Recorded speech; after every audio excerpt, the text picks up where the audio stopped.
அறிவில்லாதவர்களுக்கு விதி இப்படித்தான் இருக்கும் என்பதுதான் இறைவனுடைய முடிவு என்று பாரதி சொல்லுகின்றார். அப்போ நமக்கான பிரச்சனைகளை சத்குரு என்ன சொல்கிறார் என்றால், இது எதுவுமே வெளியிலிருந்து வரவில்லை. You are designing your own karma என்று சொல்லுகின்றார். நீ செய்வதுதான். இப்ப அந்த ஞாபகங்களும் கனவுகளும் இல்லாத இது ரெண்டுத்துக்கும் நடுவுல ஒரு மில்லி செகண்ட் இருக்கு பாருங்க, அதுதான் உங்க நிகழ்காலம். அந்த நிகழ்காலத்தில் விழிப்புணர்வோடு இருக்கிறீர்களா என்று நம்மை பார்த்து கேட்கின்றார்.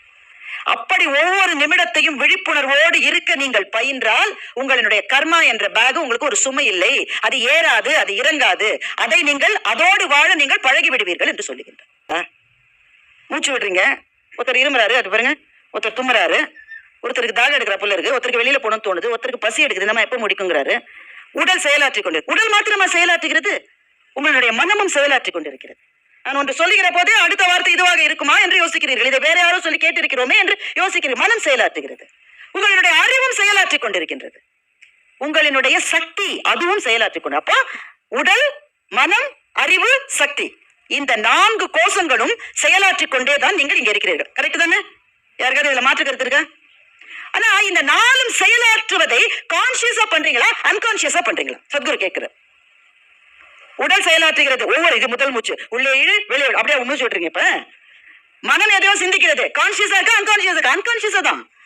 அப்போ 1% வேணா கான்சியஸ் மைண்ட் இருக்கே தவிர 99 விழுக்காடு அன்கான்சியஸ் மைண்டோட தான் இங்க இவ்வளவு பேர் நம்ம உட்கார்ந்துருக்கோம். இவர் என்ன கேட்கிறாரு, அந்த 1% கான்சியஸ் மைண்ட் இருக்குல்ல, அந்த கான்சியஸ் மைண்டோட நீங்க எதை செஞ்சாலும் அதுல தப்பு வரதுக்கு சான்ஸ் இருக்கான்னு கேட்கிறேன்.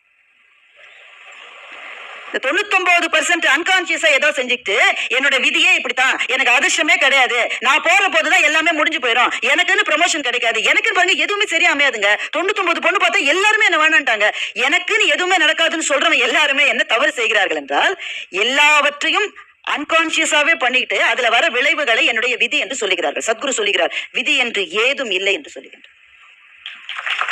விதி என்று ஏதும் இல்லை. எதை பற்றிய சிந்தனையுமே இல்லாமல் ஒரு நாளில் ஒரு நிமிடமாவது நாம் இருக்கிறோம். நான் யோகா கிளாஸுக்கு போனேன், எங்க ஆபீஸ்ல யோகா கிளாஸ் ஏற்பாடு பண்ணாங்க. 1 hour ஜாலி தானே, அதனால போனோம்.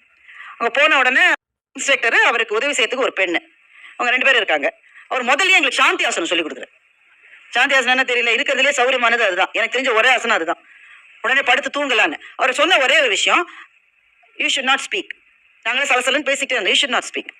நாங்களாம் வாயை மூடிட்டோம், என்ன பேசக்கூடாதுன்னு சொல்லிட்டாருல்ல, அதனால வாயை மூடிட்டு இருந்தோம். ஆனா பேசாமல இருந்தோம். நான் உடனே மனசுல நினைக்கிறேன், கூட ஒரு பொண்ணு வந்திருக்காள், யாரா இருக்கலாம் அவ?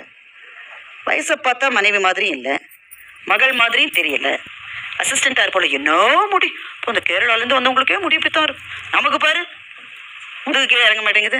கருவேப்பிலை எத்தினா முடி வளரும்னு எங்கேயோ சொன்னாங்க. ஃப்ரிட்ஜில் கருவேப்பிலை இருக்கா? இன்னைக்கு வீட்டில் போய் கருவேப்பிலை, நான் பேசாம இருக்கேன், நான் இப்போது பேசாம இருக்கேன்.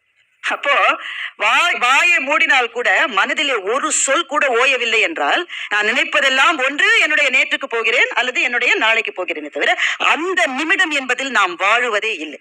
அன்றாட வாழ்க்கை என்கின்ற எல்லா ஜன்னல்களும் மூடப்பட்ட ஒரு புழுக்கமான இடத்திலே வாழ்ந்து வாழ்ந்து வாழ்க்கையை சுமக்க முடியாமல் சுமக்கின்ற நமக்கு ஒரு ஜன்னலை திறந்து காற்று வருவது போல கிடைக்கின்றது. அந்த ஒரு நொடி சொல்றாருல்ல, அது ஒரே ஒரு நொடி உங்களால எக்ஸ்பீரியன்ஸ் பண்ண முடியுமான்னு, அந்த ஒரு நொடியை நீங்க எக்ஸ்பீரியன்ஸ் பண்ண அதை என்னன்னு சொல்லுவீங்க?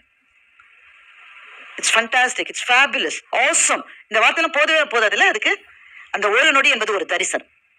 அந்த தரிசனம் கிடைத்து விட்டால் வாழ்க்கை முழுவதும் இந்த கர்மா என்பதை கழற்றி விட்டு ஏத்தி அதெல்லாம் செய்ய முடியாது. அவர் சொல்றாரு, பொட்டேட்டோ சாக்ன்றார், உருளைக்கிழங்கு மூட்டை மாதிரி நீ சுமந்துட்டு தான் இருக்கணும். ஆனா நீ அதை உனக்குள்ளேயே புதைச்சு வச்சா இன்னும் முளை விட்டு புதுசா உருளைக்கிழங்கு வந்துட்டே இருக்கும். அதனால வெளியில எடுத்து போடு, வெயில்ல காயவே, அட்லீஸ்ட் இனிமே புதுசாவது வராம இருக்கும்னு சொல்றாரு. அது நமக்குள்ளே இருக்கிற அவலங்களை, அழுக்குகளை, வேதனைகளை, துக்கங்களை நமக்கு வெளியே வைத்து விட்டு அந்த ஒரு நொடி தரிசனத்துக்காக நாம் காத்திருப்போம். எல்லா காத்திருப்புகளுக்கும் ஏதோ ஒரு பதிலை கடவுள் நிச்சயம் தருவார் என்ற நம்பிக்கை எனக்கு உண்டு. அந்த ஒரு நொடி எப்படி இருக்கும் என்று எனக்கு தெரியாது.